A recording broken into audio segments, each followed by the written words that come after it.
असंख्य संघर्ष केलात, असंख्य अडीअडचणी आल्या. संघर्षामध्ये आपल्याला तुरुंगवासही भोगावा लागला. या खेळच्या गल्लीमध्ये फिरणारा वैभव खेडेकर, शिक्षकांच्या नजरेमध्ये आम्ही आयुष्यामध्ये काहीच करू शकणार नाही अशा पद्धतीची थोडीशी प्रतिमा असलेला वैभव खेडेकर आज एका राज्याचा सरचिटणीस होतो, या नगरीचा नगराध्यक्ष होतो. आज देखील ते शिक्षक अभिमानाने सांगतात की हा माझा विद्यार्थी आहे. आम्ही बॅक बेंचर्स असलेले विद्यार्थी आम्ही फ्रंटच्या बेंचवर कधी येऊन बसलो हे आम्हाला देखील कळलं नाही, आमच्या शिक्षकांना देखील कळलं नाही. त्या इंजिनियरला बांधला होता. मला सांगण्याचा उद्देश हा होता की हे काम निकृष्ट दर्जाचं झालंय. मला त्या ठिकाणी 2 महिने जेलमध्ये ठेवण्यात आलं. मला जामीन मिळू दिला गेला नाही.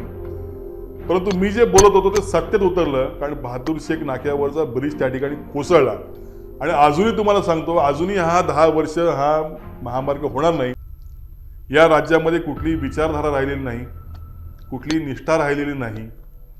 फक्त व्यावहारिक राजकारण या ठिकाणी सुरू आहे. कारण नेहमी असं म्हणतात की मोठा मासा छोट्या मासाला खाण्याचा प्रयत्न करतो. कोरोना कालखंडामध्ये काही घेतलेले निर्णय, समोर माणूस मरतोय, मग अशा वेळेला काही कागदी घोडे न नाचवता काही आपण ॲक्शन घेतल्या, तर त्याचं भांडवल करून या 5 वर्षामध्ये मी जे काम केलं होतं तर माझी निवडणूक राजकीय कारकीर्द संपवण्यासाठी मला अपात्र करण्यात आलं. परंतु सरकारं बदलत असतात.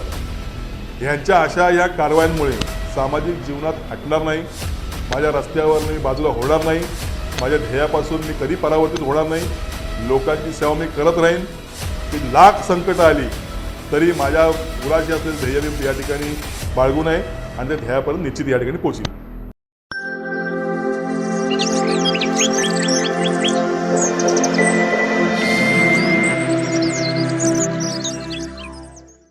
नमस्कार, मी नंदेश खेडेकर. माझं कोकणच्या रसिक प्रेक्षकांचं स्वागत करतो. आज आपण एक वेगळं सेगमेंट चालू करतोय की स्वकर्तृत्वाने एक स्वतःची वेगळी ओळख निर्माण करणारी व्यक्तिमत्व आहेत. त्यांच्या वाढदिवसाच्या निमित्ताने आपण संपूर्ण त्या क्षेत्रातील व्यक्तींचा जीवन प्रवास आपण माझं कोकणच्या माध्यमातून आपल्या समोर आणणार आहोत. आणि आज मनसेचे राज्य सरचिटणीस आणि खेडचे माजी नगराध्यक्ष वैभव खेडेकर यांचा आज वाढदिवस आहे. आपण आज त्यांचा संपूर्ण खरं तर हा संघर्षमय जो जीवन प्रवास आहे या वाढदिवसाच्या निमित्ताने उलगडणार आहोत. वैभवजी, मनापासून तुम्हाला सर्व कोकणवासियांच्या वतीनं वाढदिवसाच्या लाख लाख शुभेच्छा. धन्यवाद सर्वांचे. आणि आज तुमच्याशी चर्चा करताना तुमचा संपूर्ण हा खरं तर जीवन प्रवास आहे.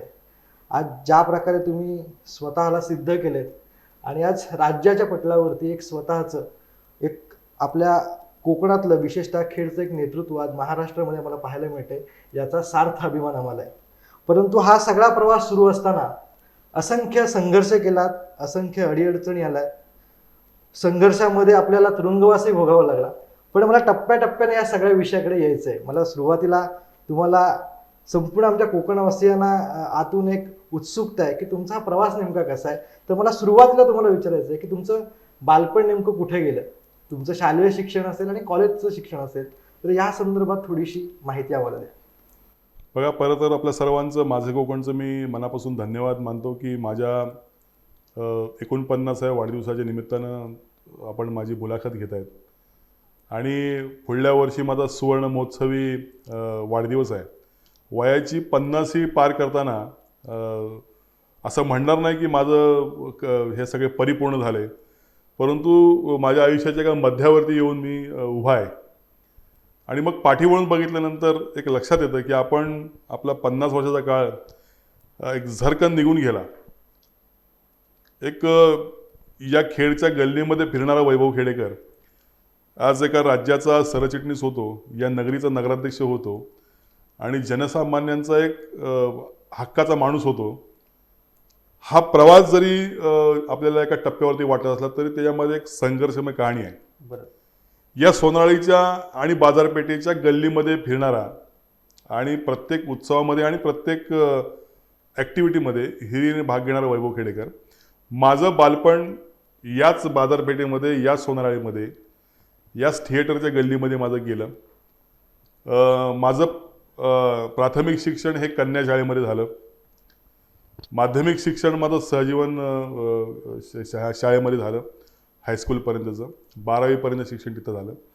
त्यानंतर उर्वरित प्रवास माझा इथे असलेल्या ICS कॉलेजमध्ये गेला. त्यामुळे माझं शिक्षणाचे टप्पे हे सगळेच या इथल्या खेडच्या गल्लीमध्ये गेल्या आणि इथल्या शाळांमध्ये गेला. परंतु साहेब, ज्या वेळेला आपण कॉलेजमध्ये गेलात, तर ज्या वेळेला तुमचे मित्र आम्हाला भेटतात, त्या वेळेला तुमच्या खूप अशा ज्या जुन्या आठवणी आहेत, म्हणजे ज्या आज काही जण परदेशात आहेत, काही जण इथे स्थायिक आहेत, पण त्यावेळेचे वैभव खेडेकर म्हणजे थोडक्यात म्हटलं तर आम्हाला काही तुमच्या मित्रांनी सांगितलं की संजय दत्त आणि वैभव खेडेकर यांच्यामध्ये काही फारसा फरक नव्हता. तर अशा कॉलेज जीवनामधल्या तुमच्या काही आठवणी, जेणेकरून तुम्ही जेव्हा कॉलेजला गेलात, सिनियर कॉलेजला, तेव्हा सामाजिक क्षेत्रात देखील अग्रेसर होतात आणि खरं तर तिथूनच तुमच्या राजकीय प्रवासाची देखील सुरुवात झाली. तर तो नेमका कॉलेजचे काही एक दोन अनुभव आणि तिथून हा तुमचा जो राजकीय प्रवास जो सुरू झाला त्याविषयी काय सांगाल? बघा, माझ्या शालेय जीवनामध्ये आणि कॉलेजच्या जीवनामध्ये असलेला वैभव खेडेकर हा थोडासा खोडकर होता, थोडासा अवखळ होता आणि कॉलेजच्या जीवनामधला एक त्या विश्वात रममाण असणारा असा एक तो तरुण होता. त्या माझ्या कारकिर्दीमध्ये मी कॉलेज जीवनामध्ये अनेक ॲक्टिव्हिटीमध्ये भाग घेतला, अनेक उत्सव, अनेक सांस्कृतिक कार्यक्रम मी त्या ठिकाणी घेतले. आणि मग हे करत असताना त्यावेळेच्या तरुणांमध्ये थोडंसं नेतृत्व करण्याची संधी मला मिळाली. आम्ही सगळे बॅक बेंचवर होतो, आम्ही शेवटच्या बेंचवरती बसणारे आणि शिक्षकांच्या नजरेमध्ये आम्ही आयुष्यामध्ये काहीच करू शकणार नाही अशा पद्धतीची थोडीशी प्रतिमा असलेला वैभव खेडेकर त्यावेळेला. परंतु ते नेतृत्व गुण आणि त्या करत असलेल्या खोड्या या माझ्या त्यावेळेच्या गुरुजनांनी त्यावेळेला स्वीकारल्या. म्हणजे मी केलेल्या खोड्या असतील, मी केलेल्या काही गोष्टी असतील, त्या त्यांनी स्वीकारल्या. कारण त्या खोड्या अशा होत्या की कोणाला त्या लागणार नव्हत्या किंवा कोणासाठी म्हणून वैयक्तिकरित्या केलेल्या नव्हत्या. त्या समाजाला एक चांगलं त्यातनं आनंद मिळावा यासाठी केलेल्या मी त्या गोष्टी होत्या. तर त्या सगळ्या माझ्या शिक्षकांनी ॲक्सेप्ट केल्या, स्वीकारल्या. आणि मग तो प्रवास तिथनं तो शाळेतला, कॉलेजमधला निघून गेला. मला आठवतंय, मी माझ्या प्राथमिक शाळेमध्ये आरोग्यमंत्री होतो. त्यावेळेच्या एखाद्या विद्यार्थ्याला काही लागलं तर पटकन मी त्यावेळेला उपचार करायचो. मी त्यानंतर हायस्कूलला गेलो. हायस्कूलला देखील सांस्कृतिक कार्यक्रमामध्ये माझा हिरिरीने भाग असायचा. मग एखादी गोष्ट करायची ती मनापासून करायची. मग तो श्रावणी शुक्रवारचा कार्यक्रम असेल तो त्या ठिकाणी करायचा, गॅदरिंग असेल तो त्या ठिकाणी करायचा, NCCचा कॅम्प असेल, जरी शिक्षकांनी मला त्या कॅम्पमध्ये घेतलं नाही तरी ते घुसून त्या कॅम्पमध्ये त्या ठिकाणी जायचं, त्या ॲक्टिव्हिटीमध्ये भाग घ्यायचा. अशा विविध गोष्टी त्यावेळेला मी भाग घेतला. त्यावेळेच्या कॉलेजला कॅन्टीन नसायचं, मग ते कॅन्टीन व्हावं. मग विद्यार्थ्याला पासेस मिळत नसायचे, ते पासेस मिळावे यासाठी प्रयत्न केले. अशा बऱ्याचशा ॲक्टिव्हिटीमध्ये त्या ठिकाणी भाग घेतला. स्पोर्ट्स ॲक्टिव्हिटी सुरू व्हाव्या, यासाठी साहित्य मिळावं यासाठी त्या ठिकाणी आपण निवेदन दिली आणि मग त्यावेळेच्या प्रशासनाने ते उपलब्ध करून दिलं. अशा विविध घटकांमधून नेतृत्व माझं पुढे येत गेलं. आणि मला आठवतंय 1990 साली मी ज्या वेळेला 11वीला गेलो त्यावेळेला मी विद्यार्थी सेनेचा तिथला युनिट प्रमुख झालो. असा हा प्रवास त्या ठिकाणी गेला. परंतु आज ज्यावेळेला ते शिक्षक मला भेटतात आणि मी या सगळ्या प्रवासामध्ये पुढे गेल्यानंतर आज देखील ते शिक्षक अभिमानाने सांगतात की हा माझा विद्यार्थी आहे. मला वाटतं हे समाधान कोणाच्या नशिबी नसतं, अनेकांच्या नशिबी नसतं, जे माझ्या नशिबी आहे. आम्ही बॅक बेंचर्स असलेले विद्यार्थी आम्ही फ्रंटच्या बेंचवर कधी येऊन बसलो हे आम्हाला देखील कळलं नाही आणि आमच्या शिक्षकांना देखील कळलं नाही. आणि नक्कीच तुमचं कार्य करण्याची जी पद्धत आहे, म्हणजे सामाजिक असेल किंवा राजकीय असेल, आज ज्या शाळेमध्ये तुम्ही शिकत होतात आज त्याच शाळेच्या बॉडीवरती देखील आज तुम्ही त्या ठिकाणी बसलेले आहात. त्यामुळे ही खरं तर आपण जे कर्तृत्व निर्माण करतो, आपण जे प्रामाणिकपणाने जी काही स्वप्न पाहतो ती हळूहळू आपल्या सगळ्या गोष्टींमध्ये उतरत असतात. साहेब, हा तर प्रवास आहेच, पण तुमच्या मी राजकीय प्रवासाकडे येण्या अगोदर एक थोडंसं अजून वैयक्तिक प्रवासाकडे येणार आहे. आज तुमचा तर वाढदिवस आहेच, पण त्यासोबत तुमच्या लग्नाचा देखील वाढदिवस आहे. आज अर्थातच वहिनीने देखील तुम्हाला या संपूर्ण जीवनामध्ये एक अनमोल साथ दिलेली आहे. म्हणजे शाळेय जीवनापासूनच ती साथ चांगल्या प्रकारे कॉलेज जीवनापर्यंत ते आजपर्यंत ही साथ झालेली आहे. तर थोडक्यात त्या क्षणांविषयी काय सांगाल? बघा, तसा आमचा जीवन प्रवास आणि शालेय प्रवास हा आमचा एकत्रित झालेला आहे. आम्ही दोघंही एकाच वर्गामध्ये होतो. 5वी ते 10वी आम्ही एका वर्गामध्ये होतो आणि या सगळ्या प्रवासामध्ये माझ्या सगळ्याच ॲक्टिव्हिटीमध्ये आम्ही सगळे एकत्र होतो. परंतु याला मूर्त स्वरूप आलं 10वी पास झाल्यानंतर 11वीमध्ये. आणि मग तिला मी सहचरिणी म्हणून निवडली आणि मग आमचं कॉलेज पूर्ण झालं आणि आम्ही मग लग्न केलं. शालेय जीवनापासून आम्ही एकत्र असताना देखील आम्हाला एकमेकाच्या सगळ्या गोष्टी म्हणा किंवा आवडीनिवडी म्हणा सगळ्या माहीत होत्या. त्यामुळे आम्हाला संसार करताना कधीच कसली अडचण भासली नाही किंवा कधीच एकमेकांबद्दल आमचं प्रश्नचिन्ह निर्माण झालं नाही. आणि म्हणून गेली आता ह्या वाढदिवसाला आमचं 25 वर्ष आमच्या संसाराला पूर्ण होत आहेत. म्हणजे रौप्य महोत्सवी आमचं वर्ष आहे. बरोबर. तर हा प्रवास देखील अतिशय सुखकर आहे आणि या प्रवासामध्ये मला भक्कमपणे माझ्या पत्नीने हेमाने मला साथ दिली. प्रत्येक अडचणीच्या गोष्टीमध्ये ती माझ्या पाठीमागे खंबीर उभी राहिली. माझी मुलं असतील, त्यांचं शिक्षण असेल, त्यांचं उच्च शिक्षण असेल किंवा उच्च शिक्षणानंतर नोकरी असेल, या सगळ्यांमध्ये तिचं कटाक्षाने लक्ष असतं. ती मुलांच्या प्रती अतिशय संवेदनशील आहे, कुटुंबाप्रती अतिशय संवेदनशील आहे. आणि एक म्हणतात की एखादा माणूस पुढे येताना भक्कम स्त्रीचा आधार लागतो, तशा पद्धतीचं तिचा आधार मला आहे आणि पाठिंबा देखील आहे.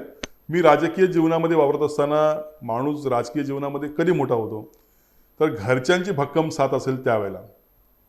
त्यामुळे माझा नवरा किंवा माझा सहकारी किंवा माझा पती हा उत्तम समाजामध्ये काम करतो या भावनेतनं त्याला लागेल ती मदत करणं. मग सगळ्याच धनापासून त्या अगदी कौटुंबिक आधारापर्यंत सगळ्या गोष्टी तिने आजपर्यंत मला पुरवल्या. आणि म्हणून एक निश्चित ध्येयापर्यंत जाण्याची मला उमेद निर्माण झाली. आणि आज देखील ज्या ज्या वेळेला अडचणी येतात त्या त्यावेळेला ती खंबीरपणे उभी राहते. अशी सहचरणी मला मिळणं खरं तर मी माझं भाग्य समजतो. आणि म्हणून ह्या निम्म्या टप्प्यावरनं उर्वरित टप्प्यापर्यंत ध्येय गाठायचं आहे, तिथपर्यंत तिच्या साथीने मी नक्की जाईन, हा मला आत्मविश्वास आहे. नक्कीच. पण साहेब आता थोडंसं जरा येतो की तुमचा वाढदिवस 29 तारखेला म्हणजे 29 नोव्हेंबर, म्हणजे लग्नाची तारीख ही अशी मॅनेज केली होती की कसं काय ते योग जुळण्याला मुहूर्त मिळाला? बघा, असं काय मी जीवनात काही ठरवून काही केलं नाही, परंतु त्या दिवशीच नेमका माझ्या वाढदिवसादिवशीच मुहूर्त चांगला होता. ओके.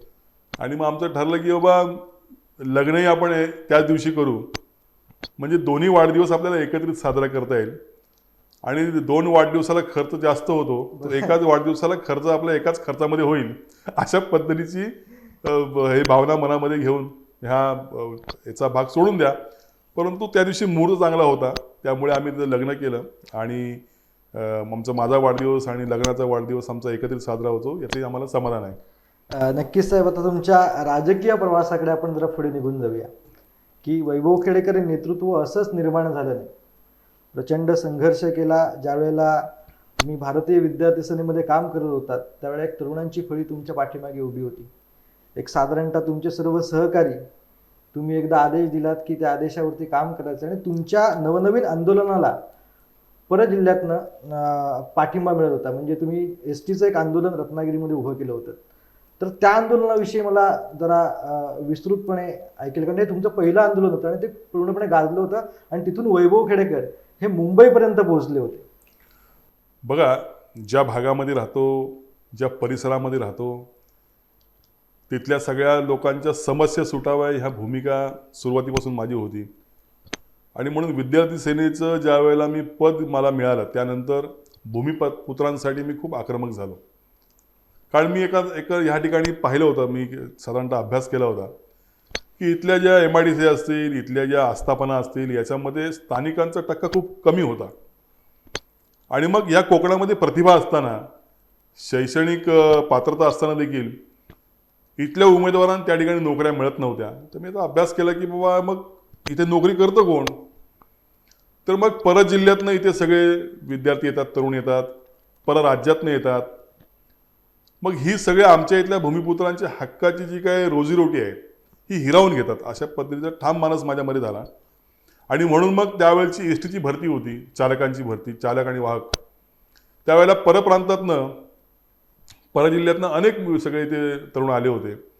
आणि मग आपल्या लोकांची कट ऑफ लिस्ट ही खूप खाली यायची आणि मग वरच्या ह्याच्यामध्ये आस्थापनेमध्ये किंवा सरकारी कार्यालयामध्ये काम करणारे लोक ही सर्वच वरती असल्या कारणाने तिथल्या लोकांचा भरणा जास्त व्हायचा. मग आम्ही त्या ठिकाणी उपोषणाला बसलो आणि मग परराज्यातनं येणारी सगळी जी काही लोकं होती त्यांना आम्ही रोखून धरली. त्या ठिकाणी आम्हाला खूप संघर्ष करावा लागला. 5-5, 6 दिवस उपोषण आम्ही केलं. काही तरुण इथल्या अधिकाऱ्यांना पैसे द्यायला आले होते, त्यांना आम्ही पकडली आणि त्यांचं पितळ आम्ही उघडं केलं. मला वाटतं त्यावेळेला 200 ते 250 चालक आणि वाहक त्या ठिकाणी नोकरीमध्ये लागले. मला वाटतं त्याला आता 20-20 वर्ष झाली असतील. ही आंदोलनं खूप यशस्वी झाली.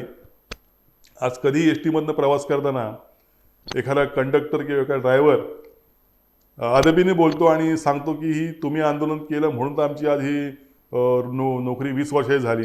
तुम्ही आंदोलन केलं नसतं तर आम्हाला या ठिकाणी रोजगार मिळाला नसता. हेच आम्हाला समाधान आहे की मी माझ्या कारकिर्दीमध्ये भूमिपुत्रांना त्या ठिकाणी नोकऱ्या देऊ शकलो, याचं मला आज समाधान आहे.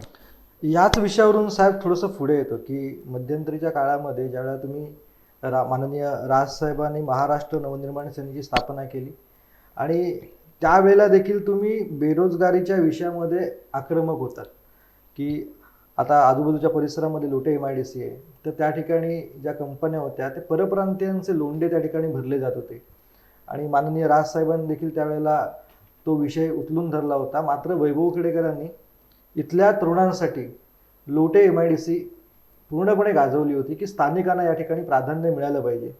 तर तुमचा संघर्षही त्यावेळेला कित्येक कंपनी मालकांसोबत प्रशासनासोबत झाला होता, तर त्यावेळेचे काही किस्से जरा तुम्ही सांगाल?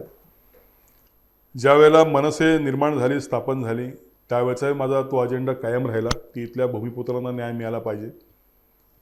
त्यावेळेच्या MIDCमध्ये 80% सगळे कामगार हे परप्रांतातले, म्हणजे UP, बिहार, तिथले अधिकारी सगळे परजिल्ह्यातले आणि फक्त कॉन्ट्रॅक्टमध्ये काही म्हणजे काही असं हातावर बोटावर मोजता येतील इतकी लोक, एवढेच फक्त त्या ठिकाणी इथले आपले लोक सामावले जायचे.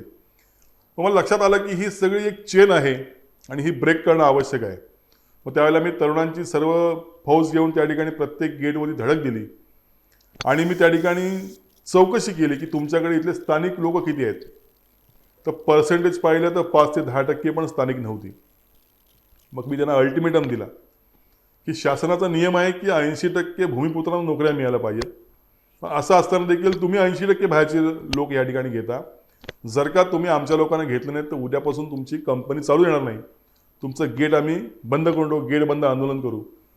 असं प्रत्येक कंपनीने सांगितल्यानंतर कंपनीनी बऱ्यापैकी वातावरण तयार झालं. काही कंपन्यांच्या मॅनेजरने ही काय नवीन मुलं करणार अशा पद्धतीची भूमिका केली, आम्हाला प्रतिकार करण्याचा प्रयत्न केला.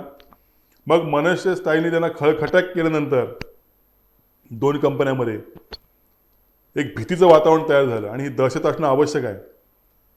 आणि मग कुठल्याच कंपनीला मला सांगावं लागलं नाही की बाबा भूमिपुत्रांना तुम्ही नोकरी द्या.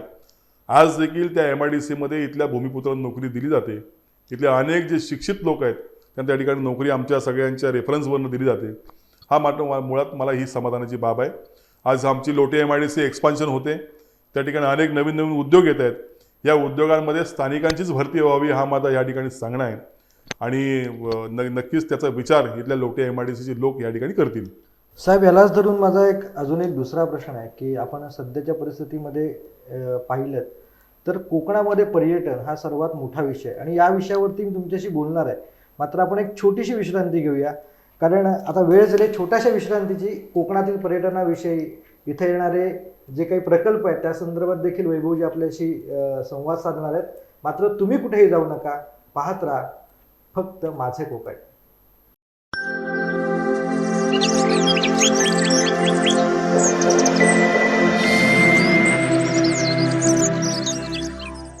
खेडमध्ये साकारलंय कोकणच्या वैभवशाली निसर्गाला साजेसं अलिशान साई रिसॉर्ट. सेलिब्रेशन असो व लग्न सराई, इथं होईल आपल्या अविस्मरणीय क्षणांची साठवण. हायटेक रूम्स सोबत कोकणी चवीचा स्वादिष्ट साज, पंचतारांकित क्लब हाऊस सह लुटा बोटिंगची मज्जा. साई रिसॉर्ट, आपल्या आनंदी क्षणांचा सोबती.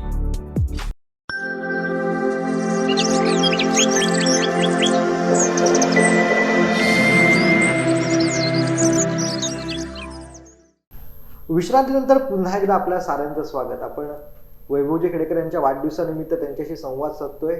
वैभवशी मगाशी तुम्हाला म्हटलं ज्या प्रकारे की विनाशकारी प्रकल्प सध्या कोकणात येऊ घातले जात आहेत, मात्र जर आपल्या कोकणातलं पर्यटन आपल्याला टिकवायचं असेल तर ह्या गोष्टींना कुठेतरी आळा घालणं देखील गरजेचं आहे. आणि जे बाकीचे प्रदूषण विरहित जे प्रकल्प असतील त्यांचं स्वागत तर सारेच जण करायला तयार आहेत. तर या संदर्भात आपली नेमकी भूमिका काय आहे? कोकण हे निसर्गाने नटलेला हा प्रदेश आहे आणि कोकणासारखं सौंदर्य हे अख्ख्या भारतामध्ये कुठे पाहायला मिळणार नाही. त्यामुळे इथल्या निसर्गाची भुरळ अनेक परदेशातल्या लोकांनाही आहे आणि आपल्या भारत देशामधल्या लोकांनाही आहे. इथे असे असंख्य ठिकाणं आहेत की आज देखील त्याचं ती नावारूपाला आली नाहीत किंवा जगाच्या पाठीवरती पोचली नाहीत. परंतु या कोकण बेल्टमध्ये राज्यकर्त्यांनी गेल्या अनेक वर्षापासून या कोकणावरती अन्याय करण्याचा किंवा इथं प्रदूषणकारी प्रकल्प आणण्याचा घाट घातलेला आहे. लोटा MIDC असेल, रत्नागिरी असेल किंवा चिपळूणची MIDC आहे, महाड MIDC आहे किंवा रोहा MIDC आहे.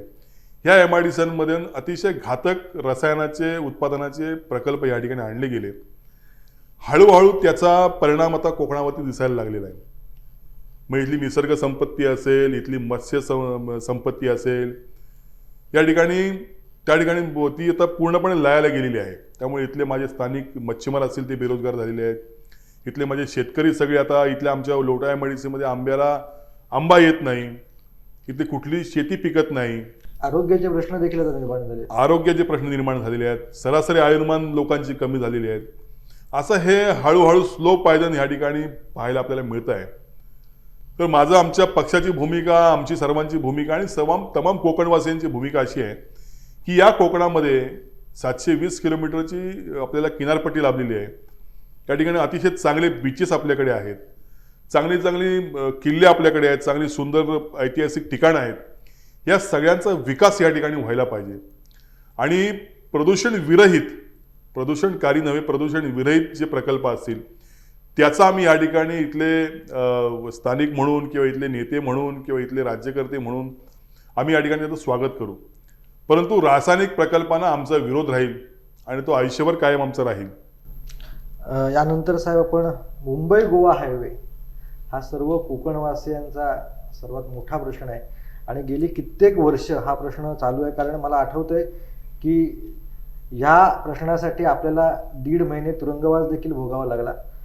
आपली पहिल्यापासूनच हा मुंबई गोवा महामार्गासंदर्भात स्पष्ट भूमिका होती. तुम्ही अधिकाऱ्यांनी देखील पुलावरती बांधलं होतं, त्याचे परिणाम तुम्हाला 1.5 महिने जेलमध्ये राहावं लागलं.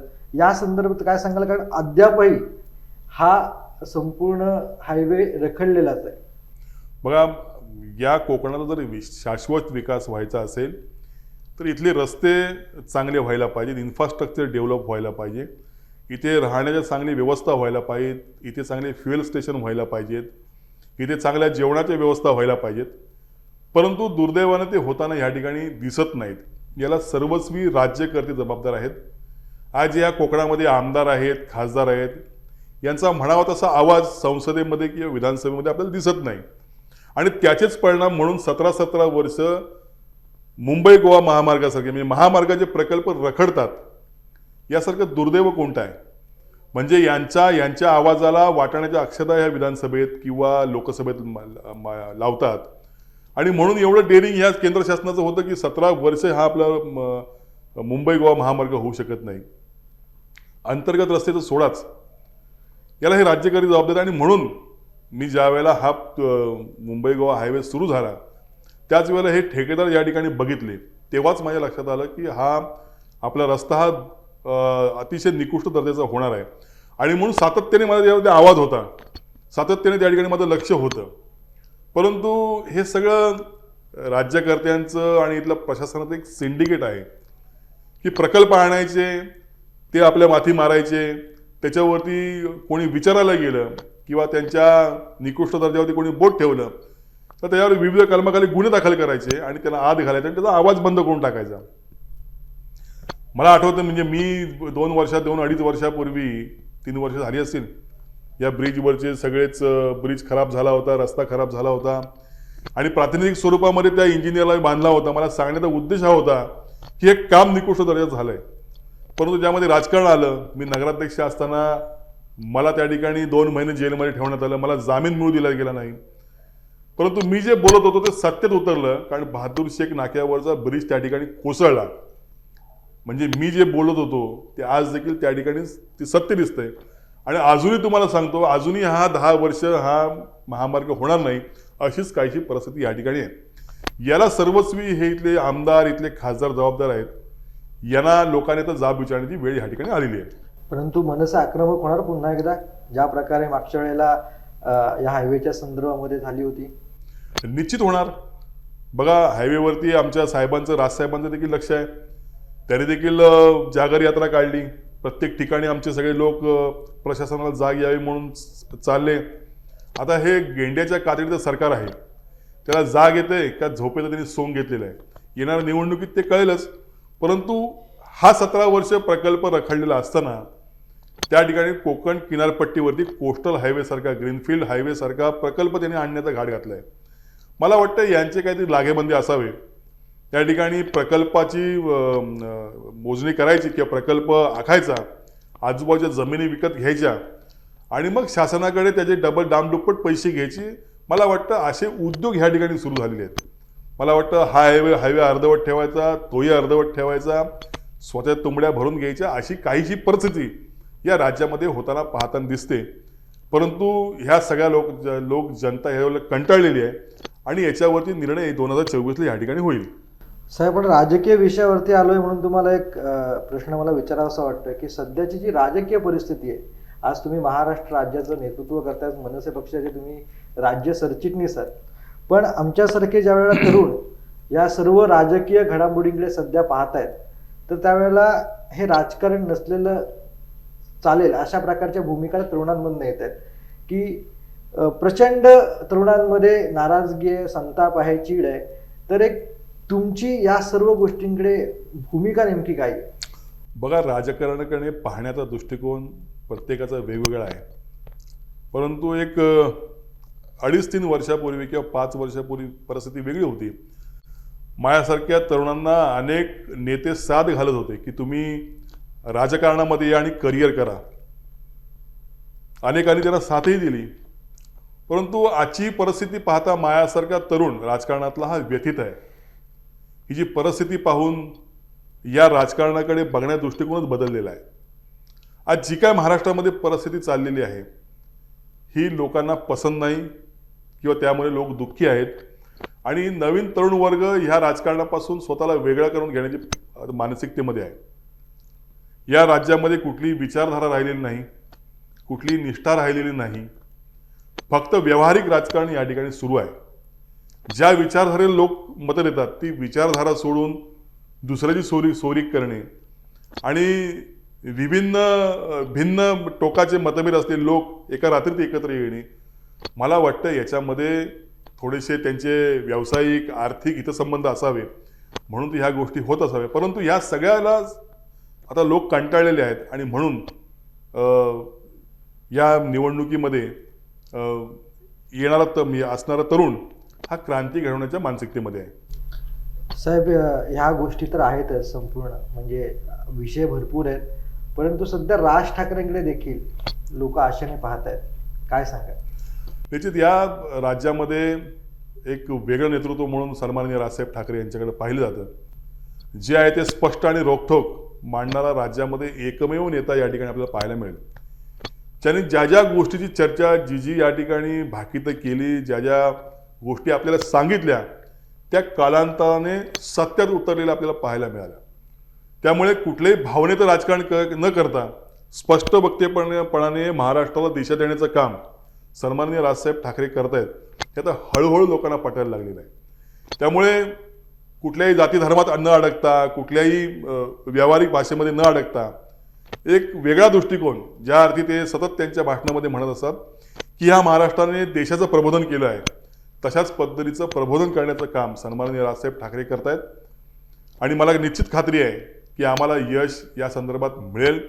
आता ह्या सगळ्याच राजकीय परिस्थितीमध्ये एकमेव आशेचा किरण सन्माननीय राजसाहेब ठाकरे आहेत आणि ह्या निवडणुकीमध्ये लोकांची मानसिकता आहे की आमच्या साहेबांच्या हातामध्ये सूत्र एकदा देऊन पाहावी आणि ती क्रांती, तो बदल 2024च्या निवडणुकीमध्ये दिसेल आणि सन्माननीय राजसाहेब ठाकरे या महाराष्ट्राला दिशा देतील असं मला या ठिकाणी वाटतंय.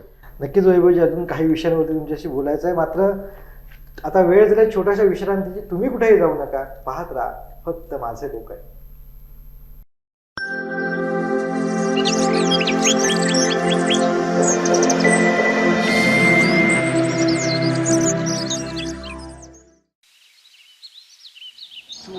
.270 for 4, 5 runs to.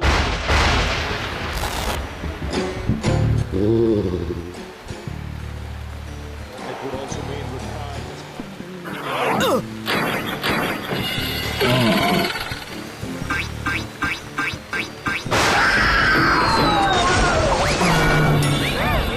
India lift the World Cup after 20.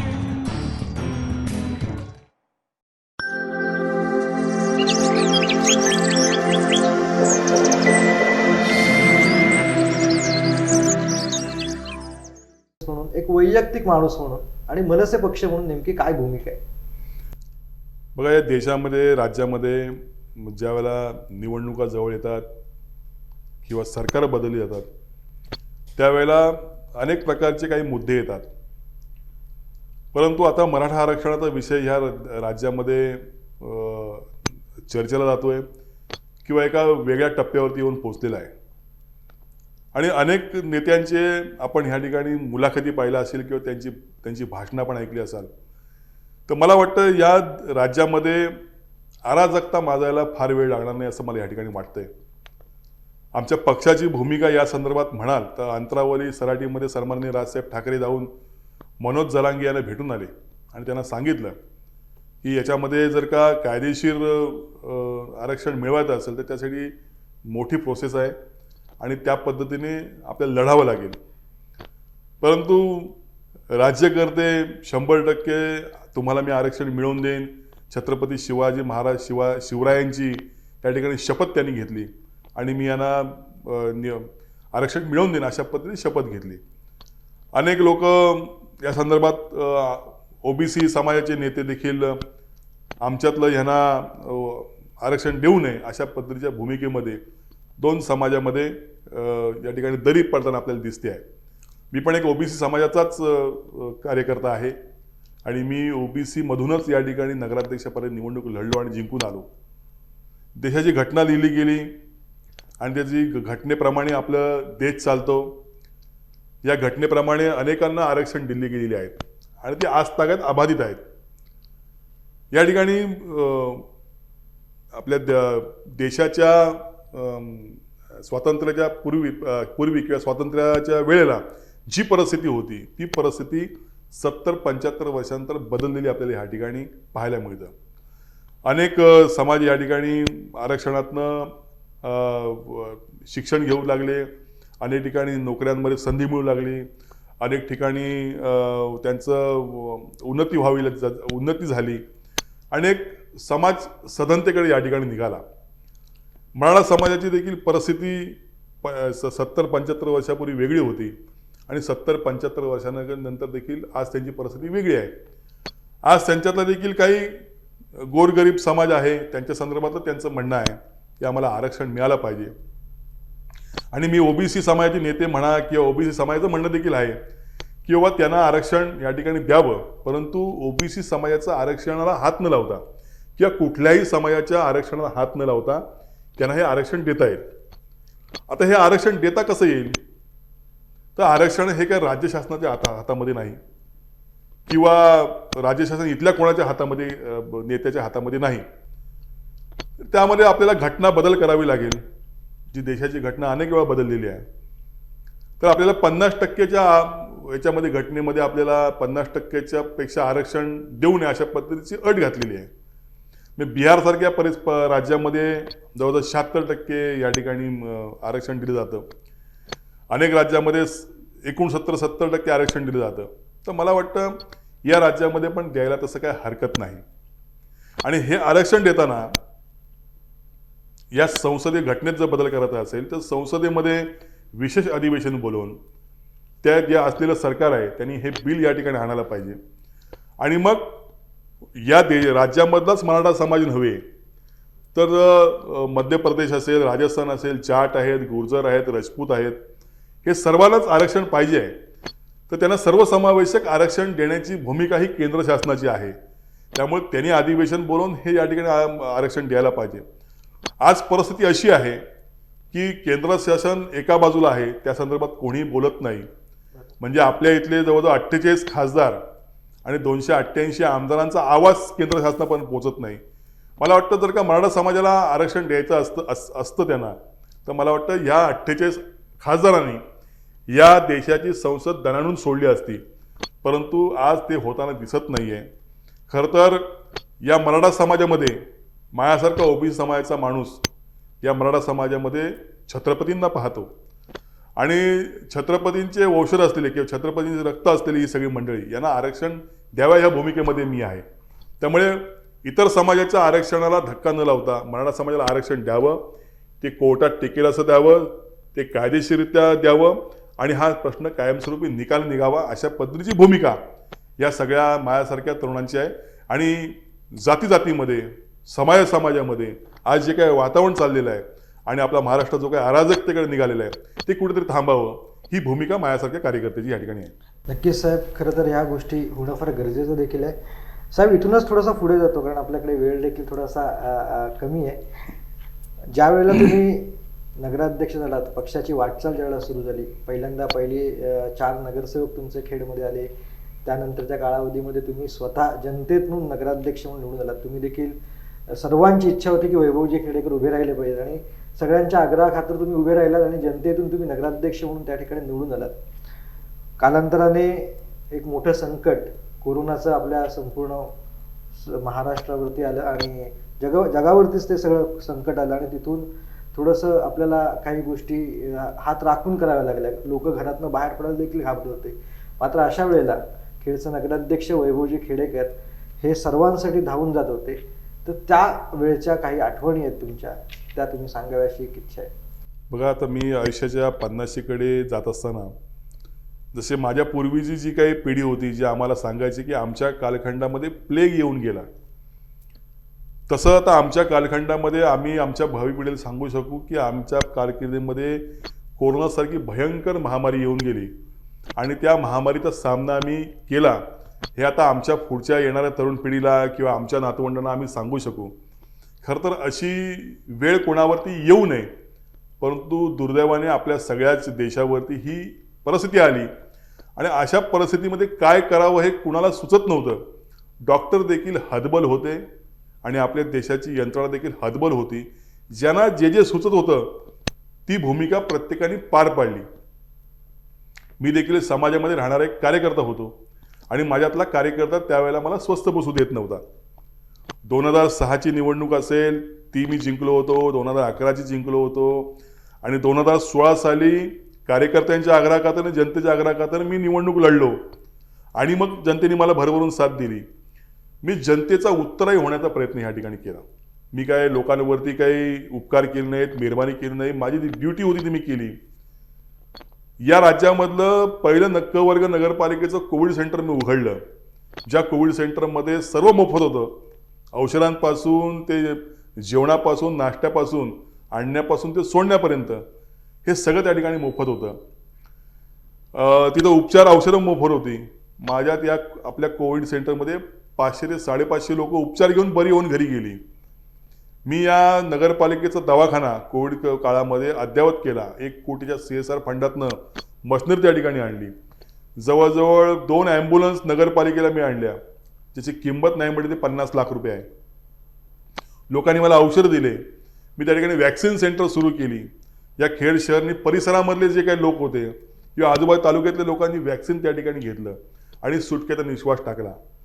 मी माझ्या कारकिर्दीमध्ये ह्या कोरोना कालखंडामध्ये ज्यावेळेला लोक कोरोनाने मयत व्हायची त्यावेळेला प्रत्येक गावामध्ये असा मृतदेह माझ्या गावात नको अशी भूमिका असायची. परंतु खेड नगरपालिका ही एकमेव नगरपालिका अशी होती की ज्याच्यामध्ये मी सांगायचो की ज्याचा कोणी नाही त्याची खेड नगरपालिका आहे, त्याचा वैभव खेडेकर आहे. मग मुस्लिम समाजाचा असो, हिंदू समाजाचा असो किंवा अन्य समाजाचे लोक असो, ज्याची बॉडी कुठेच स्वीकारत नव्हते, ती खेडमध्ये आपण त्यांचे अंतिम संस्कार करायचो. त्याच्यामध्ये मुस्लिम समाजाचे माझे कार्यकर्ते ते तिथे दफन करायचे, माझ्या नगरपालिकेचे कर्मचारी इथे या स्मशानभूमीमध्ये अग्नी द्यायचे आणि अंतिम संस्कार करणारी ही एकमेव नगरपालिका होती. आणि मला या कोरोना कालखंडामध्ये जे जे सुचलं, मग मी अन्नछत्र उघडलं, जवळजवळ 2-3 महिने लोकांना मोफत अन्न दिलं, मी लोकांना औषधं घरपोच दिली, मी भाजी घरपोच दिली, मी हे शहर 3 ते 4 वेळा सॅनिटाईज केलं. अशा अनेक विविध कल्पना ज्या ज्या काही सुचल्या, आर्सेनिक अल्बमच्या गोळ्या प्रत्येकानं दिल्या, मास्क वाटले, PPE किट दिले, जे जे मला करणं शक्य होतं ते ह्या मी कोरोना कालखंडामध्ये केलं. आणि मला वाटतं या कोरोना कालखंडामधला ही एकमेव नगरपालिका असेल की जिचा एक आपलं बुकलेट तयार होईल किंवा तिच्यावरती अभ्यास करता येईल अशा पद्धतीचं काम या खेड नगरपालिकेने ह्या ठिकाणी केलं. साहेब, एकंदरीत हा सगळा प्रवास चालू असताना असंख्य अडीअडचणी तुमच्या राजकीय जीवनामध्ये आल्या, खूप संघर्ष तुम्हाला करावा लागला, काही वेळेला तुम्हाला तुमच्यावरती गुन्हे देखील दाखल करण्यात आले, तुम्हाला कोर्टाच्या पायऱ्या वारंवार चढायला लागल्या. तर या संदर्भात काय सांगा? बघा, जो माणूस काम करतो त्याला अडचणी या संकटे येतच असतात. कारण नेहमी असं म्हणतात की मोठा मासा छोट्या मासाला खाण्याचा प्रयत्न करतो. माझ्यासारखा एखादा उमदा तरुण राजकारणात येत असताना माझी कुठलीही राजकीय पार्श्वभूमी नाही. मग अशा कार्यकर्त्याला जर का लोकांच्या मनातनं बाजूला करायचं असेल तर त्याच्यावरती त्याची घोडदौड कुठेतरी थांबवली पाहिजे. मग कोरोना कालखंडामध्ये काही घेतलेले निर्णय, अशा परिस्थितीमध्ये निर्णय घेताना काही प्रशासकीय बंधनं पाळून चालत नाहीत. समोर माणूस मरतोय, मग अशा वेळेला काही कागदी घोडे न नाचवता काही आपण ॲक्शन घेतल्या तर त्या ॲक्शनच्या म्हणजे एखादा इंजिनियर घेतला, एखाद्या विकास कामासंदर्भात काही गोष्टी घेतल्या किंवा औषध घेण्यासंदर्भात काही गोष्टी केल्या, तर त्याचं भांडवल करून या 5 वर्षामध्ये मी जे काम केलं होतं तर माझी निवडणूक राजकीय कारकीर्द संपवण्यासाठी मला अपात्र करण्यात आलं किंवा अपात्र केलं गेलं. याला हे राजकीय षडयंत्र आहे. त्याला मी माझ्या हायकोर्टामध्ये लढतो, त्याला मला यश मिळेल 100% खात्री आहे. त्याच्याच काही फौजदारी गोष्टी करून ह्या प्रशासनाने माझ्यावरती काही गुन्हे दाखल केले, मला कोर्टाने अटकपूर्व जामीन दिला, परंतु सरकार बदलत असतात. त्यामुळे सरकारने दबावाने काही गोष्टी केल्या असतील, परंतु त्याचं येणारं प्रत्युत्तर भविष्यातल्या सरकारमध्ये मिळेल. परंतु माझ्यासारखा कार्यकर्ता किंवा माझ्यासारखा तरुण ह्यांच्या अशा ह्या कारवायांमुळे सामाजिक जीवनात हटणार नाही, माझ्या रस्त्यावरनं मी बाजूला होणार नाही, माझ्या ध्येयापासून मी कधी परावर्तित होणार नाही. लोकांची सेवा मी करत राहीन की लाख संकट आली तरी माझ्या उराशी असलेले ध्येय मी या ठिकाणी बाळगू नये आणि त्या ध्येयापर्यंत निश्चित या ठिकाणी पोहोचीन. कारण वैभव खेडेकरांची सुरुवातच संघर्षापासून झाली असल्यामुळे आणि संघर्ष करताना कौटुंबिक साथ आणि संपूर्ण सहकाऱ्यांची साथ देखील भक्कम असल्यामुळे वैभवजी खेडेकर नक्कीच हा संघर्ष यापुढे करत राहणार, यात तीळ मात्र शंका नाहीये. साहेब, जाता आता एवढंच म्हणायचं आहे की प्रत्येक वाढदिवसाला तुम्ही नवनवीन संकल्प करत असता. कारण वैभवजी खेडेकरांचं नेतृत्व हे राजकीय आता उभं राहिलेलं असेल, पण त्याच्या पाठीमागे खूप मोठी पार्श्वभूमी आहे. एक तरुणांची वेगळी टीम तुमच्यासोबत आहे. तुम्ही त्या प्रकारे राजकीय घडामोडींमध्ये अग्रेसर असता, तसंच तुम्ही सांस्कृतिक चळवळ असेल, आपल्याकडचे सार्वजनिक उत्सव असतील, या सगळ्यामध्ये हिरिरीने भाग घेता. ते सगळे सण उत्सव त्याच ताकदीने तुम्ही त्या ठिकाणी साजरे करत असता. परंतु त्याचबरोबर तुमच्या वाढदिवसाला तुम्ही नवनवीन संकल्प देखील करत असतात. आता तुमचं हे 49 वर्ष पूर्ण झालेलं आहे, 50व्या वर्षाकडे तुमची वाटचाल चालू आहे. तर यावेळेला आपला नेमका संकल्प काय असणार आहे? नेहमीच माझा वाढदिवस मी प्रबोधनात्मक व्हावा या दृष्टिकोनातून मी साजरा करत आलेला आहे. काही त्या ठिकाणी करमणुकीचे कार्यक्रम करून लोकांचं मनोरंजन करावं अशा पद्धतीचे मी कधीच कार्यक्रम केले नाहीत. माझ्या कार्यक्रमाला दरवर्षी मोठमोठे कीर्तनकार असायचे, दरवर्षी व्याख्याते असायचे. तर यावर्षी मी जे पाटोदा संभाजीनगरमधले जे सरपंच आहेत भास्कर पेरे पाटील, ज्यांना राष्ट्रपती पुरस्कार आहे आणि त्यांनी त्यांचं गाव आदर्श केलेलं आहे, अनेक नवीन संकल्पना त्या ठिकाणी त्यांनी राबवलेल्या आहेत. तर इथल्या ग्रामीण भागातले जे सरपंच आहेत आणि ग्रामसेवक आहेत त्याला मी निमंत्रित केलेलं आहे की त्या सरपंचांनी गेली 15-20 वर्ष त्या ठिकाणी सत्ता राबवली. मग ते आदर्श गाव कसं केलं, तर त्यांनी केलेल्या कामाची जी काही आखणी होती किंवा त्यांनी केलेलं जे काही काम होतं ते लोकांसमोर यावं यासाठी त्यांचं व्याख्यान मी या ठिकाणी आयोजित केलेलं आहे. ते व्याख्यान संध्याकाळी 7 वाजता छत्रपती शिवाजी महाराज चौकामध्ये आहे. तर त्या ठिकाणी मी सर्व सरपंचांना यांना विनंती करतो की आपण त्या ठिकाणी यावं आणि त्यातनं काहीतरी आदर्श घ्यावा आणि आपलं गाव आदर्श करावं, ही भूमिका त्याच्या मागची आहे. अशा पद्धतीने वाढदिवस मी साजरे करत आलो, जेणेकरून त्याचा उपयोग जनतेसाठी, लोकांसाठी होईल. नक्कीच साहेब, तुम्ही एकंदरीत आज एवढा वेळ दिलात, तुमच्या संपूर्ण प्रवासाविषयी तुम्ही आमच्याशी हितगुज साधलं. आम्ही माझं कोकणच्या वतीनं तुम्हाला वाढदिवसाच्या निमित्त खूप साऱ्या शुभेच्छा देतो. तुमच्या मनातील सर्व इच्छाकांक्षा पूर्ण होऊ देत, हीच एक मनोकामना या ठिकाणी व्यक्त करतो. आणि जाता जाता फक्त एवढंच विचारेन की खेडवरती तुमचं विशेष प्रेम आहे, खेड शहरावरती, खेड तालुक्यावरती, तर खेडच्या विकासासाठी काय नवीन संकल्प तुमच्याकडे? खेड शहर हे साधारणतः 25,000 लोकवस्तीचं गाव आहे. तशी एक 15,000 मतदारसंख्या सोडली तर बाकीचे बाहेरचे लोक येऊन या ठिकाणी वास्तव्य करत आहेत. खेड शहर हे एक आदर्श व्हावं, शहर व्हावं अशी माझी भूमिका आहे. चांगले रुंद रस्ते असावेत, चांगल्या पिण्याची पाण्याची व्यवस्था असावी, चांगले गार्डन्स असावे, आरोग्याची सेवा चांगली असावी, वाचनालय चांगली असावी, सांस्कृतिक ठेवा या ठिकाणी निर्माण व्हावा किंवा त्याची वाटचाल ह्या ठिकाणी व्हावी, ही भूमिका माझी आहे.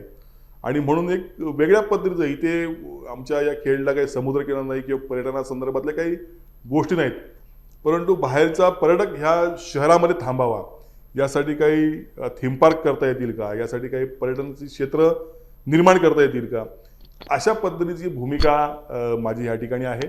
आणि इथला तरुण नोकरी आणि रोजगारानिमित्त बाहेर जाऊ नये यासाठी रोजगाराच्या निर्मिती मला इथे काय करता येईल का, अशा पद्धतीची भूमिका, अशा पद्धतीचं व्हिजन घेऊन मी चालतो आहे. आणि निश्चित ते येणाऱ्या कालखंडामध्ये व्हिजन त्या टप्प्यापर्यंत पोचीन असं मला या ठिकाणी वाटतंय. नक्कीच आपण वैभवजींसमवेत आज मनमोकळ्यापणाने गप्पा मारल्या. त्यांचा संपूर्ण संघर्षमय जो प्रवास आहे तो त्यांनी आपल्यासमोर या ठिकाणी मांडलेला आहे. वैभवजी, पुन्हा एकदा आमच्या सर्व कोकणवासियांच्या वतीने तुम्हाला वाढदिवसाच्या शुभेच्छा देतो आणि इथेच थांबतो. धन्यवाद. धन्यवाद. थँक्यू. धन्यवाद.